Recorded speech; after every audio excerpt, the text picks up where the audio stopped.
Kenneth Graham, Rozprávky spod vrby. Kapitola 1. Na brehu rieky. Krtko sa pustil do jarného upratovania. Celé dopoludnie tvrdo pracoval. Najprv pozametal podlahu a poutieral prach, potom sa postavil na malý stolček so štietkou v ruke a vedierkom na farbu. Maľoval a natieral, až ho rozbolelo celé telo. Odrazu odhodil štietku a povedal: je to otrava, jarné upratovanie sa odkladá. A vybehol z domu von do polí. To je život, pochvaľoval si. A o čo je to lepšie, než maľovať byt? Ako sa tak potuloval okolo živých plotov, stretol niekoľko zajačikov. Ani nevedel, ako prišiel k rieke. Sadol si na trávnatý breh a vtedy uvidel, že z tmavej diery na druhej strane rieky sa vystrčila malá hnedá tvárička s fúzami. Bol to Ondatrík. Hej, Krtko, zvolal Ondatrík. Ideme s člnom na druhú stranu, poď, odveziem ťa. Vieš, ešte nikdy v živote som sa nečlnkoval, povedal Krtko. Čože, zvolal Ondatrík. Poďme teda spolu dolu riekou a spravme si výlet. Krtko nasadol a Ondatrík rýchle vesloval späť k svojej diere. Vbehol dnu a o chvíľu sa vytackal s ťažkým piknikovým košom. Plavili sa dolu riekou okolo divého lesa až po starý vodný mlyn. Tam Ondatrík privesloval k brehu a začal vybaľovať nachystané dobroty. Čo máme? Spýtal sa Krtko, ktorému začalo škvrkať v brúšku. Je tam kurča, šunka, šalát, malinovka, koláč a čokoládové keksy. Mňam, to sú dobrotky, potešil sa Krtko. Keď sa trochu najedli, cítili sa oveľa lepšie. Vtedy sa pri brehu vynorila z vody mokrá a chlpatá hlava. Bola to Vidra. Vy malí nenásytníci, povedala. Prečo ste ma nepozvali? A pomohla im pojesť, čo si priniesli. Zdá sa, že dnes sú všetci pri rieke, povedala Vidra a utierala si labkami fúzy. Napríklad aj žabiak je vonku a síce v novúčičkom člne a má oblečené nové člnkovacie šaty. Práve vtedy sa žabiak objavil. Rýchle vesloval okolo vodného mlyna. Ondatrík vzrušene vstal a zakýval mu, ale žabiak len pokynul hlavou na pozdrav a vesloval ďalej. Krtko, Ondatrík a Vidra práve dojedali. Vidra bola v polovici rozprávania jedného príbehu o žabiakovi a znovu cítila hlad, keď v tom zbadala šťavnatú vášku. Rozbehla sa za ňou a so slabým špľachnutím zmizla pod vodou. Krtko a Ondatrík pobalili veci, ktoré si na piknik priniesli a vrátili sa do člna, že pôjdu domov. Ondatrík pomaly vesloval pozdĺž rieky, keď Krtko povedal: Ondatríček, prosím ťa, teraz chcem veslovať ja. Ešte nie, Krtko, povedal Ondatrík. Nie je to také jednoduché, ako si myslíš. Ale Krtko vyskočil, odsotil Ondatríka a chopil sa vesla. Prestaň, kričal Ondatrík, oboch nás prevrátiš. A skutočne, šľup. A už obaja zápasili vo vode. Čln sa prevrátil a celý náklad popadal do rieky. Ondatrík bol samozrejme dobrý plavec a veselo sa na tom zabával. Zachránil Krtka a vytiahol ho na breh rieky usušiť sa. Potom skočil späť do vody a hľadal svoj čln. Nakoniec sa ponoril na dno rieky a vytiahol piknikový kôš. Nehnevaj sa, Ondatríček, povedal Krtko skľúčene. Keď sa konečne dostali domov, Ondatrík usadil Krtka ku kozubu, aby sa zohrial. Pre obveselenie mu až do večera rozprával príbehy o rieke. Pri večeri už obaja mali veľmi dobrú náladu. Bavili sa, až Krtko ustal. Ondatrík ho odviedol hore schodmi a uložil ho spať vo svojej najlepšej spálni do najkrajšej postele. Kapitola 2. Na cestách. Jedného krásneho letného dňa sedel Ondatrík na brehu rieky a pospevoval si. Odrazu Krtko povedal: Prosím ťa, Ondatríček, šiel by si so mnou navštíviť pána žabiaka? No samozrejme, odpovedal ochotný Ondatrík. Odveziem ťa na člne. Aha, tam je žabí kaštieľ, povedal Ondatrík, keď prechádzali zákrutou na rieke. Vieš, žabiak je bohatý. Poď, ideme ho hľadať. Žabiak videl, ako k nemu prichádzajú po trávniku. Hurá, zvolal. To je skvelé, práve som si prijal, aby ste prišli. Musíte mi pomôcť. Ideš sa byť? Opýtal sa Ondatrík. To som už dávno zanechal, povedal žabiak Ledabolo. Nie, objavil som čosi, čo stojí za to. Poďte so mnou ku koniarni a uvidíte. A tam to bolo. Cigánsky voz, lesklý a nový, natretý žltou a zelenou farbou s červenými kolesami. Niekto je celý život na cestách, dnes tu a zajtra tam, povedal žabiak rozmarne. Toto je najlepší voz, aký kto kedy postavil. Poďte dovnútra a pozrite sa, všetko som navrhol sám. Krtka veci vo voze nesmierne zaujímali, no Ondatrík len sedel na prahu dverí. Všetko je pripravené, povedal žabiak. Čokoláda, keksy, zaváraniny, malinovka, dokonca aj hry. Keď sa dnes popoludní vydáme na cestu, uvidíte, že som na nič nezabudol. Dobre som počul, povedal Ondatrík pomaly. Niečo ako my a vydáme sa na cestu? Ach, poponáhľajme sa, Ondatríček, chcem vám ukázať svet, povedal žabiak veľmi netrpezlivo. Chvíľu sa dohadovali, ale nakoniec sa žabiakovi podarilo presvedčiť Krtka a Ondatríka, aby šli s ním. Zapriahli žabiakovho koňa a vydali sa na cestu peknou krajinou. Okolo idúci ich priateľsky zdravili, alebo sa pristavovali a chválili ich krásny voz. Mnoho zajačikov si sadlo na zadné nôžky a vzdychlo: Ó, to je krása. Neskoro večer, unavený a šťastný, na míle vzdialený od domova, zastali, sadli si na trávu pri ceste a zjedli večeru. Žabiak sa vystatoval, čo všetko sa chystá urobiť. Rozprával, až bol taký unavený, že nevládal pokračovať. Pobrali sa preto spať na malé postielky vo voze. Chudákovi Ondatríkovi očividne chýbala rieka. Zajtra mu utečieme? Zašepkal Krtko. Nie, šeptom mu odvetil Ondatrík. Vydržíme so žabiakom až do konca tohto výletu. Sám by nebol v bezpečí. Ani Krtko, ani Ondatrík však nezachránili žabiaka pred nebezpečenstvom. Nasledujúci deň, ako tak šli po ceste, Krtko viedol koňa a žabiak s Ondatríkom kráčali zakrytým vozom. Odrazu sa za nimi ozvalo panovačné tút, tút, tút. Okolo sa s hukotom prehnalo auto, zahalené v oblaku prachu. Kôň vyhodil kopytami, vzopel sa a shodil chudáka Krtka na zem. Voz sa prevrátil do priekopy a žabiak ostal sedieť na prostriedku cesty. Naše 3 zvieratká museli dlho kráčať pešo, kým sa nedostali do najbližšieho mesta. Až tam našli kohosi, kto sa im postaral o koňa a o to, čo zostalo skrytého voza. Ale na podiv, žabiak nebol ani tak trochu smutný, nerozprával o ničom inom, len o tej nádhernej veci, o aute, ktoré spôsobilo nehodu ich parádneho krytého voza. Nasledujúci večer sedel Krtko pri rieke a chytal ryby. Prišiel za ním Ondatrík a opýtal sa: Počul si tú novinu? Žabiak si kúpil veľké, drahé auto. Kapitola 3. Divý les. Krtko odjakživa túžil zoznámiť sa s jazvecom, no Ondatríkovi sa to očividne nepozdávalo. A tak jedného dňa začiatkom zimy, keď Ondatrík driemal pred kozubom, vybral sa Krtko na prieskum do divého lesa. Dúfal, že tam natrafí na pána jazveca. Bolo chladné popoludnie, všade ticho. Stmievalo sa. A vtedy sa začali objavovať prízraky. Krtkovi sa zdalo, že vidí malú zlú tvár, ako na ňo hľadí z jednej diery. Obrátil sa. A tvár zmizla. Potom sa také tváre objavovali vo všetkých dierach, na stromoch, všade dookola. Zrazu čosi zahvízdalo a Krtkovi sa zdalo, že ho obkľučuje všetko zlo sveta. Ostal ticho stáť a úzkostlivo načúval. V tom niečo šuchlo a myhlo sa mu pred očami. Bol to zajačík, ktorý utekal cez les. Tak sa ponáhľal, že do Krtka takmer narazil. Pritom si mrmlal: Dostaň sa z toho, ty blázon, dostaň z toho. A zmizol vo svojom brlôžku. Krtko sa vyľakal a od strachu sa schoval do priehlbiny pod opadané lístie. Zatiaľ Ondatrík driemal v teple pri kozube. Keď sa konečne zobudil, niekoľkokrát zakričal: Krtko, Krtko! Ale odpoveď neprichádzala.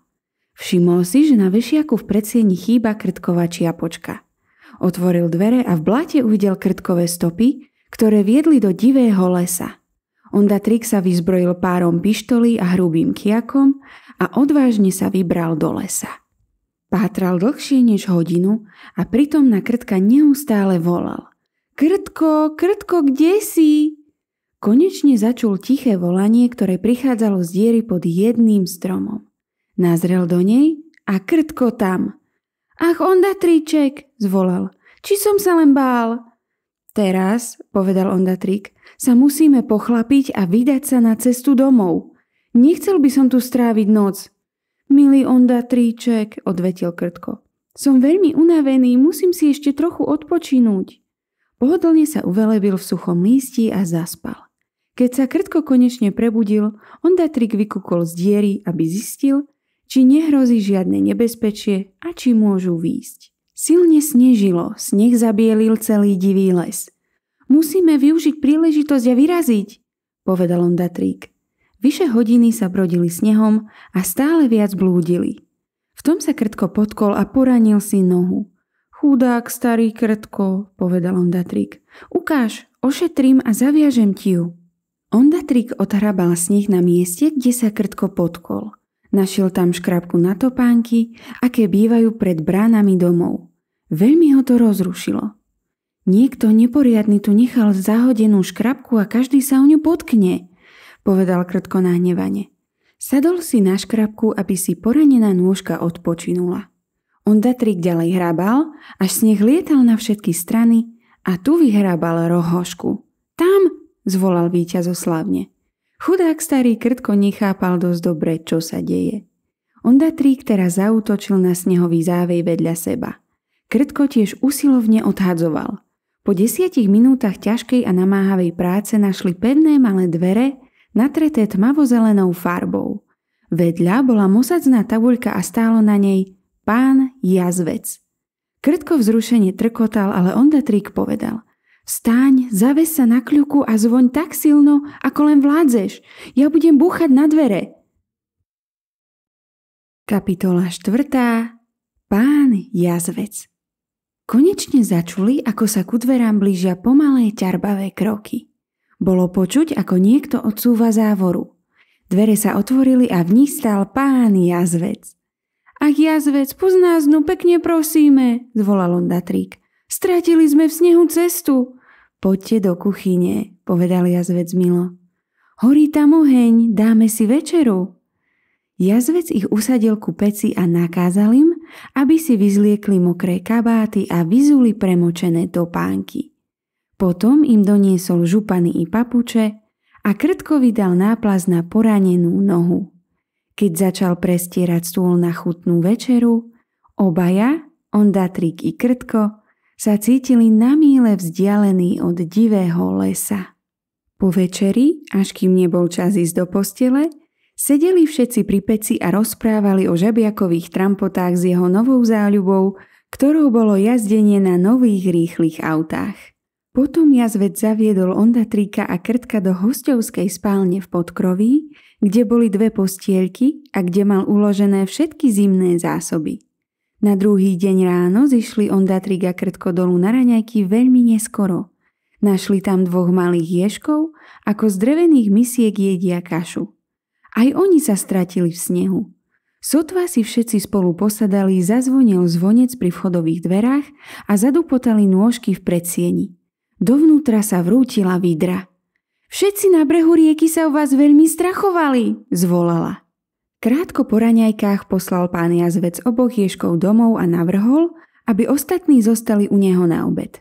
Krtko pozvanie prijal, najmä preto, že veľmi rád žije v podzemí. Keď sa naobedujeme, súhlasil pán Jazvec, povodím vás po mojom príbytku. Verný svojmu sľubu, zapálil lampáš a poukazoval Krtkovi celý svoj dom s úzkými priechodmi, dlhými chodbami, klenutými pivnicami a zásobárňami.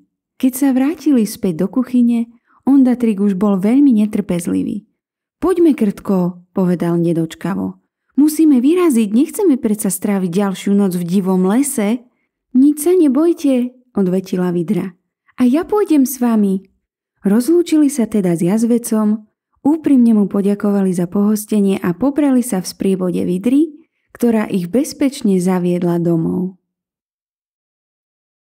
Kapitola 5. Domov, sladký domov. Jedného dňa sa Ondatrík a Krtko vracali po dlhšom výlete s Vidrou domov. Krtko mal trochu strach, ale Ondatrík ho ubezpečoval. Nič sa nebojí, všetci sú v tomto čase zaručene vnútri a sedia pri kozuboch. Muži, ženy i deti, psi aj mačky a vôbec všetci.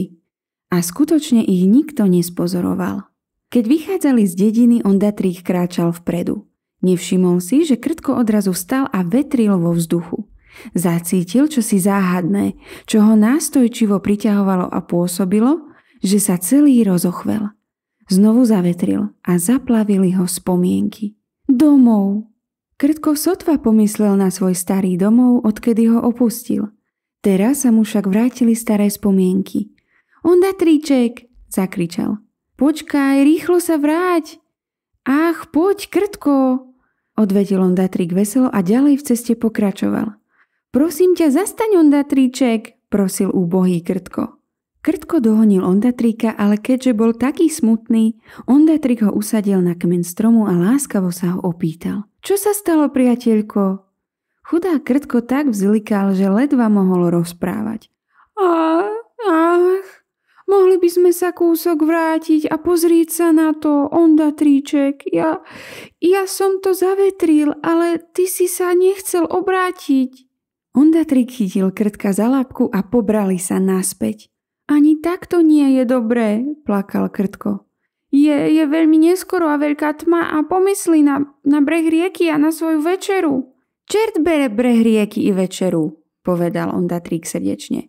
Nájdem tu tvoje miesto, aj keby som tu mal ostať vonku celú noc. Tak hlavu hore, starky, čoskoro tam budeme? Nemuseli ísť ďaleko. Krtko sa zrazu vnoril do podzemnej chodby, ku ktorej ho priviedol jeho spoľahlivý nos. Ondatrík ho nasledoval. Cesta dolu sa zdala byť dlhá, až konečne Krtko zapálil zápalku a rozsvietil lampáš, ktorý visel na stene. A tam to bolo. Malé vstupné dvere do jeho domu. Krtkova tvár sa rozžiarila pri pohľade na všetky tie milé staré veci a súril Ondatríka, aby vošli ďalej. V dome, o ktorý sa dlho nikto nestaral, bola zima, vlhko, potuchnuto a pochmúrne. Ale Ondatrík si rýchlo našiel prácu. Prvé, čo potrebujeme, je dobrý oheň v kozube, povedal. A Krtko, posmelený Ondatríkovou veselosťou, začal utierať prach a upratovať. No aj tak sa ho opäť zmocnil smútok. Čo tvoja večera, Ondatríček? Nariekal. Nemám ťa čím ponúknuť. Schop sa, Krtko, a poď so mnou hľadať niečo pod zub, povedal Ondatrík. Prehľadali všetky kuchynské skrine. Výsledok nebol najhorší. Konzerva sardiniek, krabička keksov, párky a niekoľko fliaš piva. Práve začali otvárať sardinkovú konzervu, keď zvonku začuli akési zvuky. Znelo to ako šuchot malých nožičiek v štrku a slabé hlasy. Myslím, že sú to poľné myšky, povedal Krtko pyšne. V túto ročnú dobu chodievajú spievať koledy. Do môjho domčeka prichádzali ako do posledného a zvykol som im ponúkať teplé nápoje a niekedy aj večeru. Pozrieme sa na ne, zvolal Ondatrík. Vyskočil a bežal ku dverám. Bol to pekný pohľad. Keď sa dvere otvorili, jedna zo starších myšiek, ktorá niesla lampáš, povedala: Teraz, 1, 2, 3. A ich ostré hlásky zanútili starodávnu koledu. Dobre ste to zaspievali, myšky, zvolal Ondatrík, keď skončili. Poďte všetky dnu. Ach, Ondatríček, skričal Krtko zúfalo. Čo urobíme? Nemáme ich čím ponúknuť. Všetko nechaj na mňa, povedal Ondatrík. Ty tam s lampášom, zvolal na jednu z poľných myšiek. Poď sem, chcem sa s tebou porozprávať. Ondatrík dal myške košík a peniaze. Poslal ju do obchodu a prikázal jej, čo má nakúpiť. Ostatné poľné myšky sedeli v rade na pohovke. Ondatrík zatiaľ otváral fľaše s pivom, ktoré našli, a pripravoval hriaté pivo. Čoskoro všetky poľné myšky popíjali horúci nápoj a zabudli, že im niekedy v živote bola i zima. Vedia hrať aj divadielko, vysvetľoval Krtko Ondatríkovi. Hej ty, myška, zakričal na jednu z nich. Vstaň a zarecituj nám niečo. Čo si hrala v poslednej hre? Poľná myška sa postavila, okúňavo sa chichotala, obzerala sa po miestnosti a nepovedala vôbec nič. Vtedy vošla poľná myš, ktorá sa vrátila z obchodu. Keď vyložila obsah košíka na stôl, nebolo už ani reči o recitovaní. Vtedy sa pustili do výbornej večere. Konečne myšky odsupýtali preč s vreckami plnými cukríkov pre malých bračekov a sestričky. Keď sa za poslednou zatvorili dvere, Krtko a Ondatrík sa vrátili ku kozubu. Na dobrú noc si uvarili posledný pohár hriatého piva. Nakoniec Ondatrík zoširoka zývol a povedal: Krtko, starky, už takmer padám od únavy. Tamto je tvoja postieľka? Dobre, ja si ľahnem do tejto, povedal Ondatrík.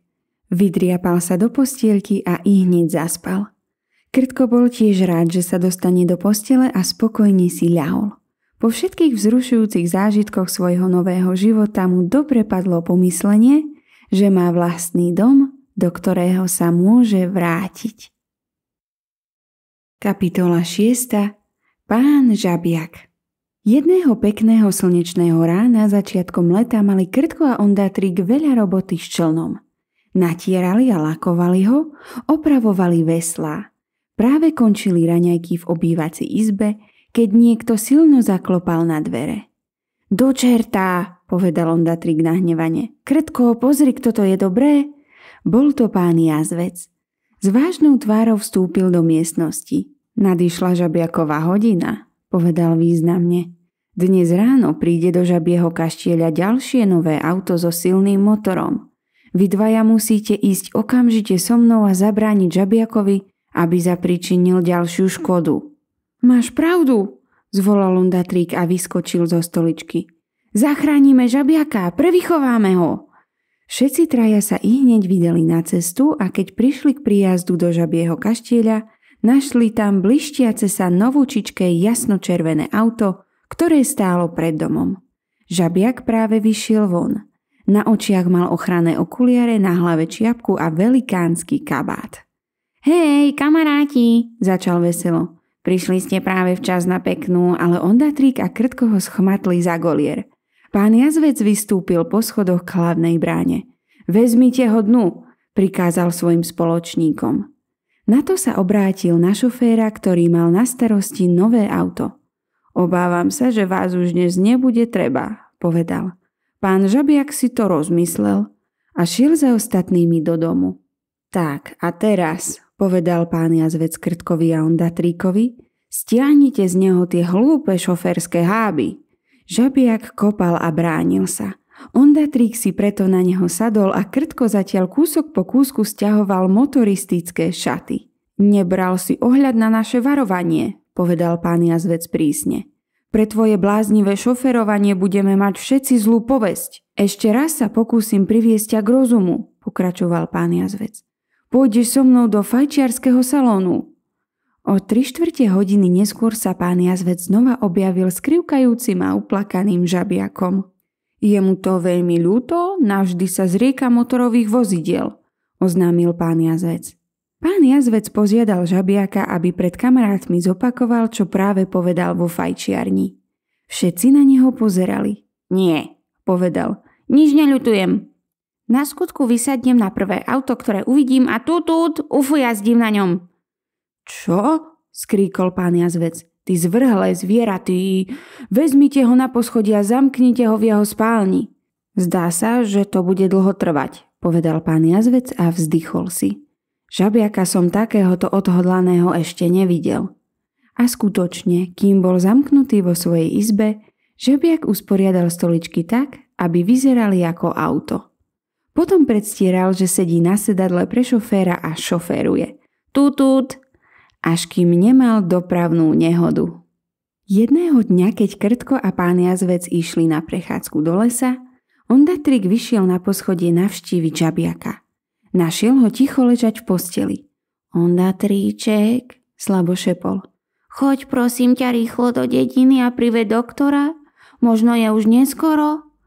Ondatrík vybehol z izby, no z opatrnosti zamkol za sebou dvere. Istota je istota, povedal si. Mal by som mu radšej vyhovieť a ísť, premýšľal. Ak to nie je ale skutočne vážne, doktor mi vynadá. Odbehol teda do dediny urobiť mu milosrdnú službu. Nevedel, že žabiak vyskočil z postele len čo započul zapadnúť zámok. Žabiak sa rýchle obliekol do svojho najlepšieho obleku a naplnil si vrecká peniazmi. Potom stiahol z postele plachty. Pozväzoval ich a jeden koniec upevnil na obločný rám.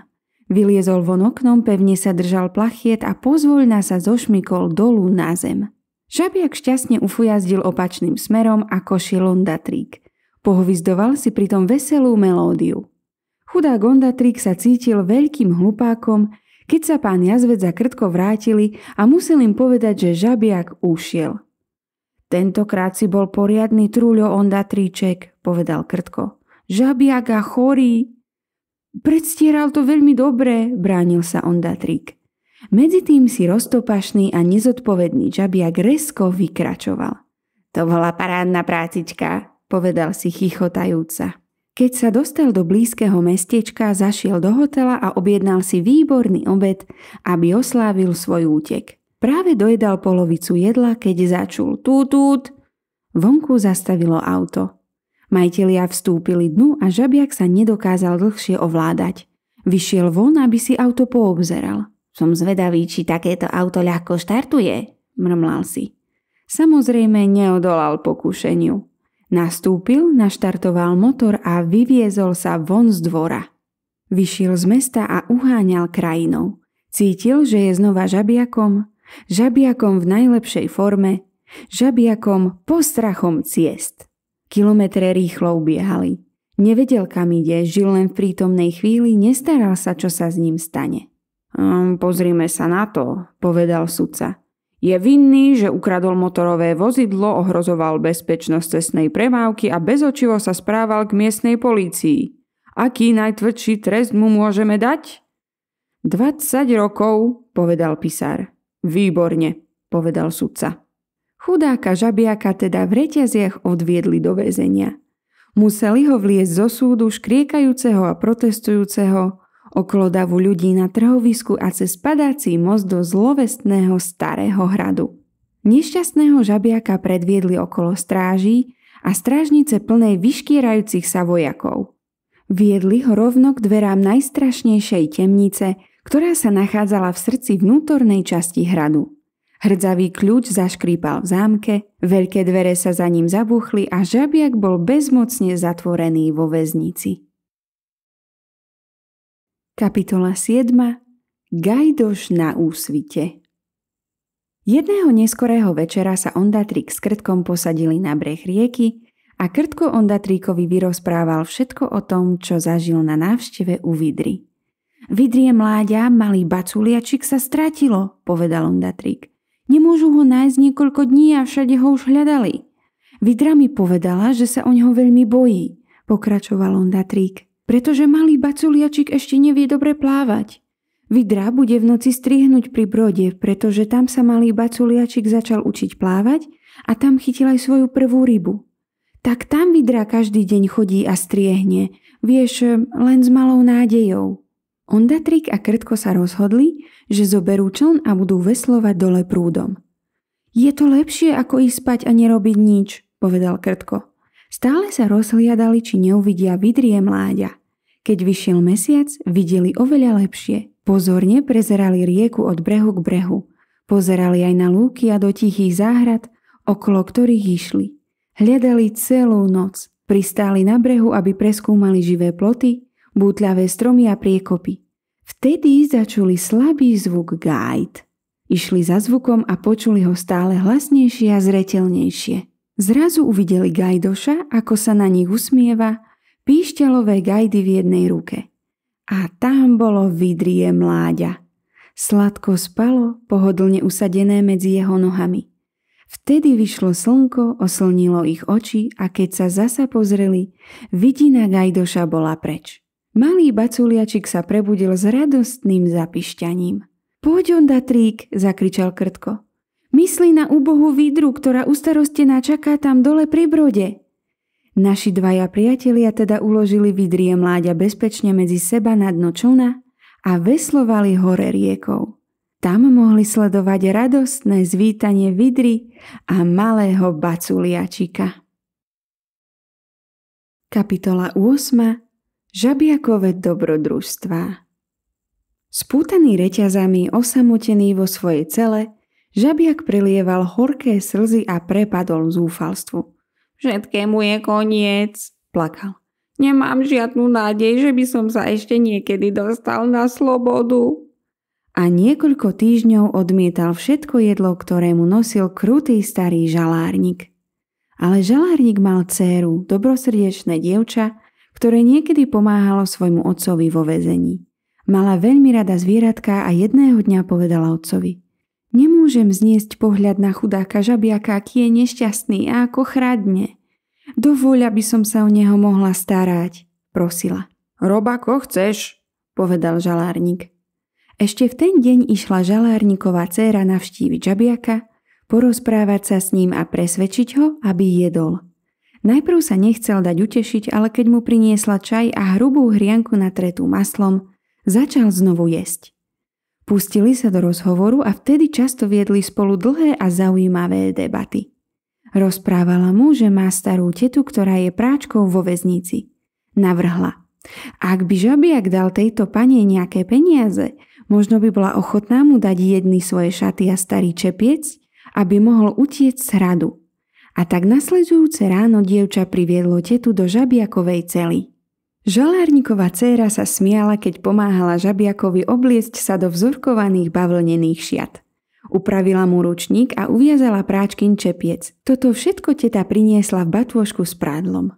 Potom spolu spútali starú paniu, aby to vyzeralo tak, že ju opovážlivý žabiak premohol a ukradol jej šaty. S rozochveným srdcom, ale pevným krokom prešiel žabiak chodbami hradu. Väzenskí dozorcovia a vojaci žartovali, keď videli malú tučnú postavičku v známych šatách, ako prechádza okolo nich. Všetky brány pred ňou otvorili. No žabiakovi sa zdalo, že ubehli hodiny, kým prešiel cez posledné nádvorie a potom cez padací most. Slobodný! Opojený úspechom svojho odvážneho činu, žabiak kráčal smerom k železničnej stanici. Šiel k pokladnici, aby si kúpil lístok a s hrôzou zistil, že všetky peniaze nechal vo väzení. Prosil pokladníka, ale odstrčili ho, že prekáža. Zúfalý šiel na nástupište, kde čakal na vlak. Vyžaloval sa rušňovodičovi so svojím trápením. Našťastie rušňovodič bol veľmi láskavý človek. Povedal práčke, že ak mu operie niekoľko košiel, môže sa odviesť v jeho kabíne. Žabiak bol veľmi vzrušený, keď vlak uháňal po koľajniciach. Ale po chvíli rušňovodič povedal, že za nimi ide ešte jedna lokomotíva. A je plná väzenských dozorcov a policajtov, zvolal. Keď šli cez hustý les, vlak spomalil, aby žabiak mohol vyskočiť von. Skotúľal sa po násype a vliezol do lesa. Videl, ako jeho vlak znovu nabral rýchlosť a zmizol.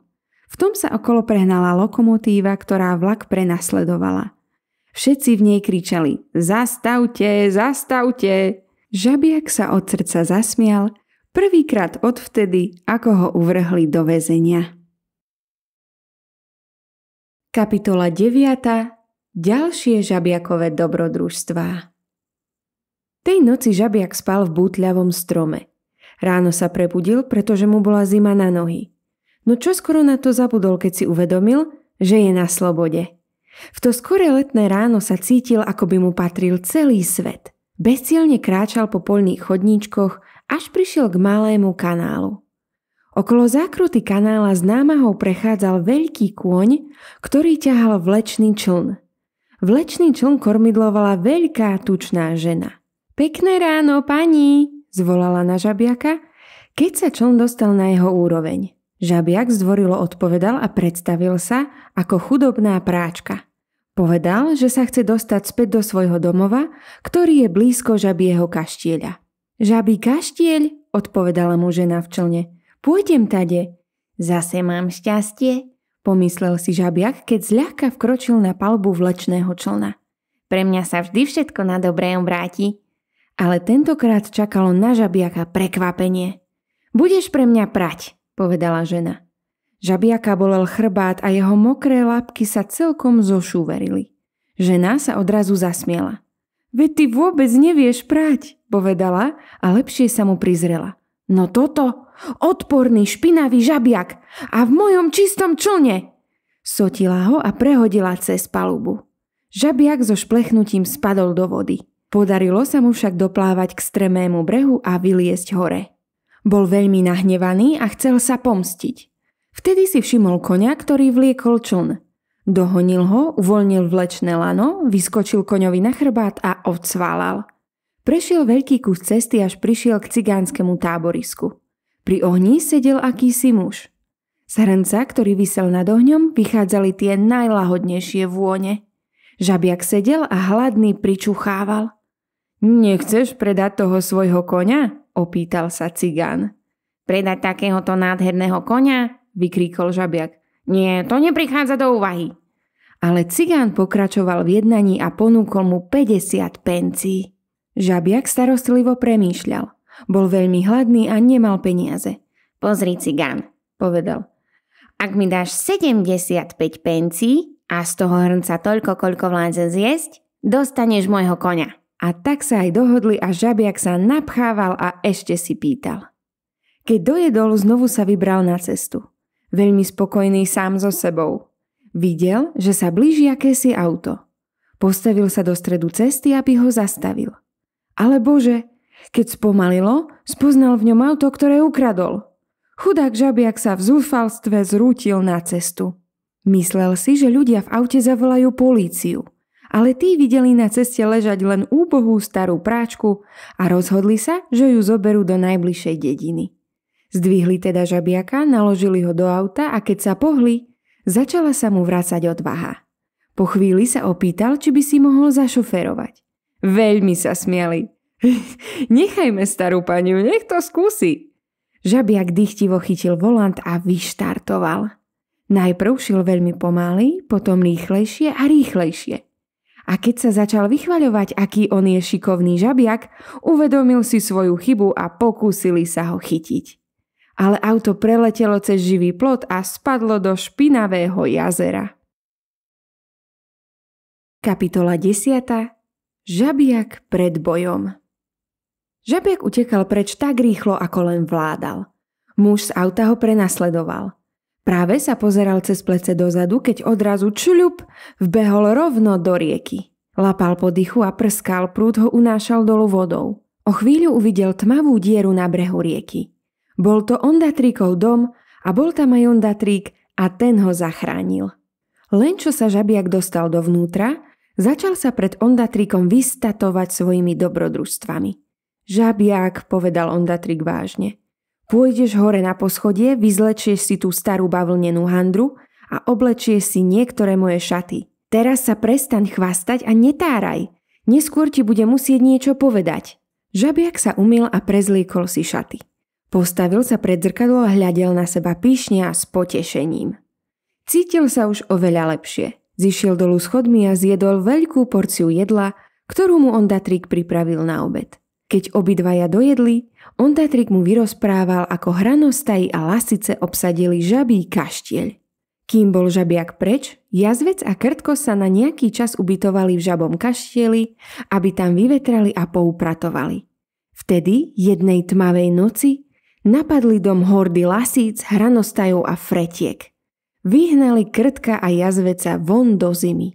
Na to sa musím pozrieť, povedal žabiak, uchopil palicu a rýchle postupoval dolu ulicou k žabiemu kaštieľu. Ale keď sa dostal k hlavnej bráne, odrazu sa vystrčila žltá fretka a vystrelila na neho. Pnk, zasvišťala mu guľka nad hlavou. No žabiak sa nevzdával. Vrátil sa do Ondatríkovho domu a vytiahol čln. Vesloval hore riekou k žabiemu kaštieľu. Zdalo sa, že všetko je pokojné a tiché, keď tu zrazu tresk! Veľký kameň, ktorý kto si hodil z mosta, prerazil dno člna a čln sa potopil. Žabiak sa prebojoval späť a všetko vyrozprával Ondatríkovi. Ondatrík mu pripravil veľkú večeru. Práve keď dojedali, ozvalo sa klopanie na dvere. Bol to pán jazvec. Slávnostne potriasol žabiakovi labkou. Je to biedný návrat domov, povedal. Nešťastný žabiak. O chvíľu prišiel aj krtko a všetci sa radili, čo robiť. Jazvec povedal: Hranostaji všade strážia. Nemá zmysel uvažovať o tom, že by sme mohli zaútočiť. Sú na nás príliš silní. Potom je všetkému koniec, vzlikal žabiak. Už nikdy neuvidím môj milý žabí kastieľ. Hlavu hore, žabiak, zvolal jazvec povzbudivo. Poviem ti tajomstvo. Existuje podzemná chodba, ktorá vedie z brehu rieky rovno do stredu žabieho kaštieľa. A tam budú mať zajtra večer hostinu. Potichu vylezieme, zvolal Krtko. S pištoľami a mečmi, vykríkol Ondatrík. A vybijeme ich a vyženieme, kričal žabiak vo vytržení. Nasledujúce ráno žabiak dlho spal. Keď zišiel dolu na raňajky, zistil, že Ondatrík pripravuje meče a pištole. Jazvec povedal, že ak sa im podarí dostať sa do žabieho kaštieľa, budú už potrebovať len palice. Je lepšie neriskovať, namietal Ondatrík. Vtedy prišiel Krtko. Povedal im, že bol pri žabom kaštieli prezlečený za starú práčku. Rozprával sa so strážcami a nahovoril im, že všetky zvieratká sa chystajú zaútočiť na žabí kaštiel zvonka. Á, ty jeden hlúpy Krtko, kričal žabiak. Všetko si pokazil. Ale jazvec považoval za rozumné, čo Krtko urobil. Dobre, Krtko, povedal súhlasne. Žabiak trochu žiarlil, zvlášť preto, lebo nechápal, čo bolo na tom také múdre. Krtko ho teda vyviedol von a požiadal ho, aby mu porozprával všetko o svojich dobrodružstvách od začiatku až do konca. Kapitola 11. Návrat. Keď sa začalo stmievať, všetci sa zišli v Ondatríkovej hosťovskej izbe a Ondatrík dal každému meč a pištoľ. No jazvec sa len veselo smial. Urobím všetko, čo mám urobiť s touto palicou, povedal. O chvíľu boli pripravení. Jazvec zobral lampáš a viedol ich najprv pozdĺž rieky a potom do diery v brehu. Krtko a Ondatrík ho nasledovali, ale keď prišiel rad na žabiaka, samozrejme, že sa pošmykol a spadol do vody. Kamaráti ho vytiahli, ale jazvec bol veľmi nahnevaný. O chvíľu už liezli tajnou chodbou, ktorá bola tmavá a vlhká. Žabiak sa ponáhľal, aby udržal krok s ostatnými. Narazil do Ondatríka a ten narazil do Krtka. Krtko spadol. Jazvec si myslel, že na nich zaútočili zozadu a takmer zastrelil žabiaka svojou pištoľou. Potom už Ondatrík silne držal žabiaka za plece, aby ho chránil pred nepríjemnosťami. A tak tápali a šmatlali pozdĺž tajnej chodby, až kým neprišli k padacím dverám. Jazvec povedal: Teraz, chlapci, ideme všetci spolu. Našli sa v komore a len jedny dvere ich delili od salónu, v ktorom bola hostina. Počuli lasice, ako sa veselia a spievajú. Jazvec kričal: Poďte za mnou! A naširoko otvoril dvere. Ach, aké skučanie, pišťanie a škrečanie sa rozliehalo vzduchom. Krtko vyšiel vyjednávať so strážcami. Hotovo, hlásil. Očakávali útok zvonka, ale keď počuli krik v salóne, odhodili pušky a ušli. Teraz sú už preč a ja mám ich pušky. Naši 4 kamaráti teda zasadli k veľkej večeri a pustili sa do kurčiat, aspiku a šľahačkovej torty. Nasledujúci deň povedal jazvec žabiakovi, že musí usporiadať večierok na oslavu svojho návratu a že by mal napísať pozvánky. Kým boli ostatní vonku, žabiak robil, ako mu jazvec prikázal, ale priložil aj program večierka. Mal byť plný oslavných rečí a piesní, ktoré napísal žabiak. Všetky o sebe. Listy dal jednej z lasíc, aby ich zaniesla na poštu. Keď sa jazvec, Krtko a Ondatrík vrátili, hodnú chvíľu si žabiaka podozrievavo premeriavali. Stretli lasicu, ktorá niesla žabiakové pozvánky, tak jej ich všetky zobrali. Žiadne reči a žiadne piesne, povedal Ondatrík prísne. Vieš, že musíš začať nový život a teraz je na to vhodný čas. Žabiak hodnú chvíľu premýšľal. Nakoniec povedal: Dobre, už sa viac nebudem chvastať. Odteraz budem celkom iný žabiak. Už sa za mňa nikdy nebudete musieť hanbiť. Ach, Bože, to je ale krutý svet. Žabiak vyšiel hore schodmi do svojej spálne. Najprv bol veľmi smutný, potom sa začal usmievať a nakoniec sa rozchychotal. Zamkol dvere, zatiahol záclony, usporiadal všetky stoličky do polkruhu a zaspieval svoju chvastúnsku pieseň poriadne nahlas jediným poslucháčom. Boli to prázdne stoličky. Hneď sa cítil lepšie. Večierok mal čoskoro začať. Zatiaľ, čo žabiak rečnil prázdnym stoličkám, začali prichádzať prvé zvieratká. Všetky boli vyobliekané v najlepších šatách. Na poschodí žabiak zakončil svoj prejav kvetnatými slovami a poklonil sa prázdnym stoličkám. Potom si zhlboka vzdychol, narovnal si kravatu, upravil kabát a na tvári vykúzlil pôvabne skromný výraz. Zišiel dolu schodmi, aby privítal všetkých prítomných hostí. Keď vstúpil, zvieratká mu volali na slavu a blahoželali. Ale žabiak sa len skromne usmieval a mrmlal. To nestojí za reč. Skutočne sa zmenil. Po všetkých týchto vzrušujúcich príhodách ostali naše 4 zvieratká aj naďalej priateľmi. Často sa spolu prechádzali v divom lese a bolo milé vidieť, ako ich mamka Lasica ukazovala svojim mláďatám. Tam ide veľký pán žabiak, šľachetný ondatrík a slávny pán Krtko, hovorili si zvieratká. A keď boli deti neposlušné, rodičia ich strašili, že príde hrozný sivý jazvec a zoberie ich, ak sa nebudú správať slušne. To bolo trochu nespravodlivé voči jazvecovi, pretože mal rád deti. Ale vždy to zapôsobilo.